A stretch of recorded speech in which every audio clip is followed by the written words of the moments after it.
January the 12th.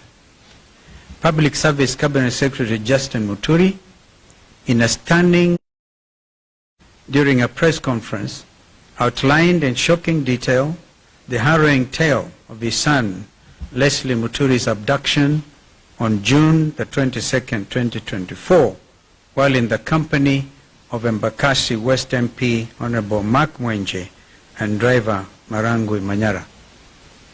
Honorable Muturi, who was serving as the Attorney General of the Republic of Kenya at the time of his son's abduction, said that he had been waiting for answers for the last 6 months as to why his son was abducted. What should be of concern to any law-abiding citizen is that Honorable Muturi, as Attorney General of the Republic of Kenya, sat on the National Security Council, the top security organ in the country. Honorable Muturi has been seeking answers for the past 6 months, and they have not been forthcoming to someone so senior in the Kenya Kwanza regime. So senior should be a matter of grave concern to all of us. Following Honorable Muturi's statement, the Director of Criminal Investigations, Mr. Amin, invited the Cabinet Secretary to record a statement. If the idea was to cower Honorable Muturi into silence, they picked on the wrong man. If the bombshell of the Sunday statement was not enough, Honorable Muturi signed his statement, clearly and squarely pointed the blame at the main culprit behind the inhuman abductions.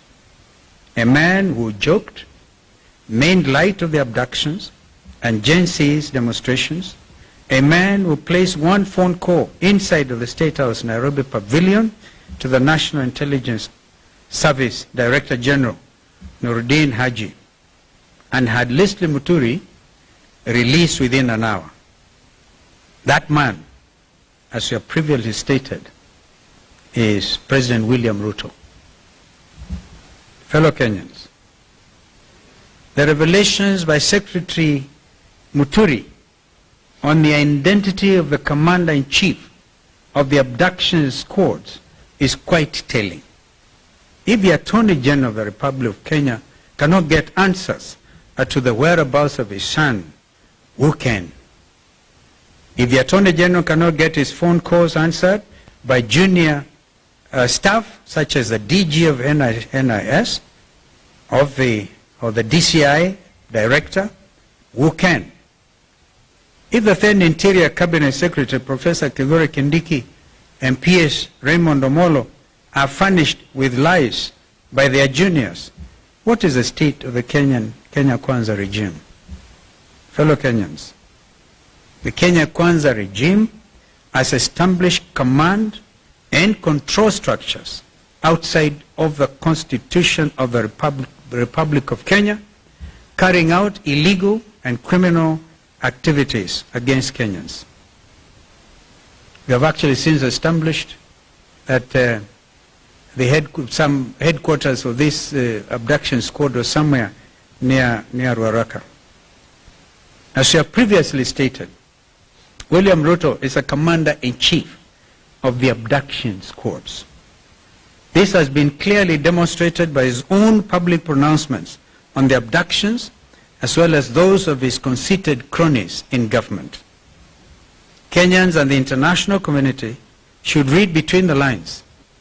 Mr. Ruto and his lieutenants' chest thumping over 2 weeks ago in Bungoma was not only a gross violation of Mr. Ruto's oath of office, it also bore all the hallmarks of a dictatorship and a crude attempt to instill fear in Kenyans by subduing them into silence. Mr. Ruto's dictatorship, which now kidnaps and tortures people in underground prisons, must be considered as a renegade criminal enterprise. And this in accordance with the ICC's Rome Statute. And for the avoidance of doubt, the Director General of NSIS could not be held responsible alone. The ICC statute talks about the person bearing the highest responsibility. And that is not Nuruddin Haji, That is William Samoei Arap Ruto. The People's Loyal Opposition will not sit back and allow this disgraceful attempt to take us back into the dark days of fear and oppression.